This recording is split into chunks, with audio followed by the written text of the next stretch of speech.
뉴스의 흐름, 사안의 맥을 짚어보는 쇼맥뉴스 시간입니다. 이 영화 보신 분들 계신가요? 폐허가 된 도시에 방호복을 입은 사람들. 방사능에 오염된 대한민국의 모습을 다룬 영화 낙진입니다. 조만간 우리도 이 영화 속 사람들처럼 일상생활 속에서 방사능 걱정을 해야 할지도 모르겠습니다.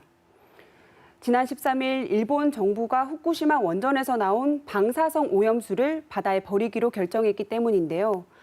오는 2023년부터, 그러니까 2년 후에는 원전 오염수가 태평양에 쏟아지게 되는데 약 30년에 걸쳐 방류가 이어집니다.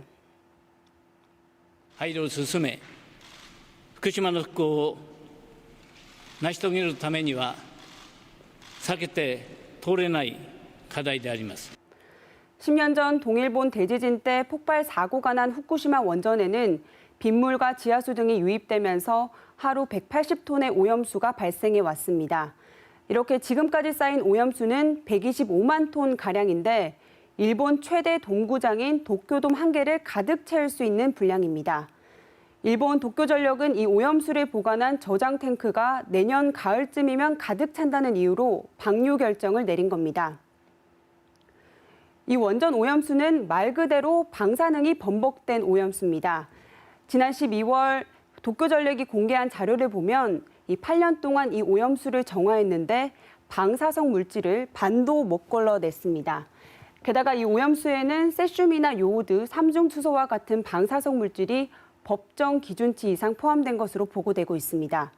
인체에 유입되면 유전자 변형이나 백혈병 등 각종 질병을 일으킬 수 있을 만큼 치명적이라고 알려져 있죠. 그렇다면 이 오염수 방류되면 언제쯤 우리 바다에 도착할까요? 이 독일 연구진의 시뮬레이션에 따르면 후쿠시마에서 방류된 오염수는 7달이면 이 제주로 건너오고요. 또 한 달 뒤에는 동해 전역을 덮치게 됩니다. 다시 6달이 지나면 서해까지 퍼집니다. 실제로 10년 전에 후쿠시마 원전 사고 당시 흘러나온 방사성 물질인 세슘 137의 이동 경로입니다. 보시는 것처럼 일부가 해류를 타고 동해로 흘러 들어온 것으로 확인이 됐습니다. 우리가 해류의 흐름을 모두 다 알지 못하고 해류는 전 세계 바다에 도는 것이기 때문에 오염수가 방류되면 전 세계 바다로 퍼져나가는 것이죠. 연안 해수 흐름에 따라서 오염수가 단기간에 우리 바다에 유입될 수 있다는 분석도 나옵니다. 특히 바다 상황은 바람이나 온도에 따라 크게 달라지기 때문에 보이지 않는 곳에서 더 빨리 광범위하게 번질 수 있습니다. 이렇게 상황이 심각하다 보니 당장 동해안에서 오징어나 꽁치를 잡는 어민들은 크게 반발하고 있습니다.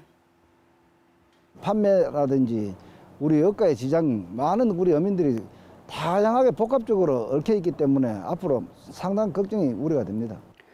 이 어민들의 반발 시위는 전국적으로 이어지고 있습니다. 동해안뿐만 아니라 남해안과 서해안 등에서 어민들이 후쿠시마 오염수 방류를 반대하는 해상 시위를 벌였는데요.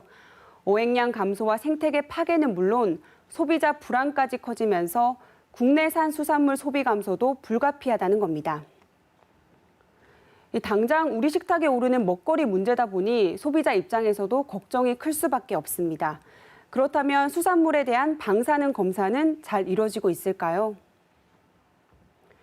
지금 나오는 영상은 경북 동해안에서 잡은 수산물에 대해 방사능 검사를 하는 모습입니다. 수산물 위판장에서 무작위로 어류 5종류를 1kg 정도 담아서 이 시료를 채취한 뒤에 방사능 분석 장비에 넣는 건데요. 이 기계에서 요오드와 세슘 같은 방사성 물질이 얼마나 들었는지 검사를 하는 겁니다. 경상북도는 지난 2014년부터 지금까지 총 1,300여 건의 검사를 실시했고 모두 불검출이라고 밝혔습니다. 하지만 이런 검사는 한 달에 한 번밖에 이루어지지 않고 있습니다. 이 안전성 여부를 확인하는 검사 인력은 3명, 분석기계도 1대에 불과하기 때문인데요. 그러다 보니 동해안에서 잡히는 어종이 50여 종이 넘지만 절반도 검사 못하고 있습니다. 특히 원전 오염수가 방류되면 인체에 축적될 수 있는 스트론튬, 삼중수소에 대한 우려도 크지만 검사 항목에는 빠져 있습니다. 검사 항목이 제한적이다 보면은 거기서 빠져나갈 수 있는 핵종들이 많죠. 그 핵종들이 우리 몸에 들어왔을 때, 그러니까 저녁 식탁을 통해서 우리 몸에 들어오겠죠. 그 다음에는 우리가 저항력을 키우지 않는 한은 임상적으로 병에 걸릴 확률이 훨씬 높아지는 것이죠. 원전 오염수에 대한 불안이 커지자 경상북도는 내년부터 방사능 분석 기계를 3대 더 추가하고 인력도 3명 더 늘리기로 했지만 여전히 부족하다는 지적이 많습니다. 경고장. 일본 정부에 보내는 경고장입니다. 이 뉴스를 본 일본 정부는 후쿠시마 원전 오염수 방류를 반드시 중단할 것을 요구합니다. 자연을 훼손하는 일은 한순간에 쉽게 이루어지지만 훼손된 자연을 회복하는 데는 얼마나 많은 시간이 걸릴지, 과연 인간의 노력으로 가능한 일인지 알 수 없습니다. 일본 정부가 반드시 명심해야겠죠. 지금까지 쇼맥뉴스 정혜미입니다.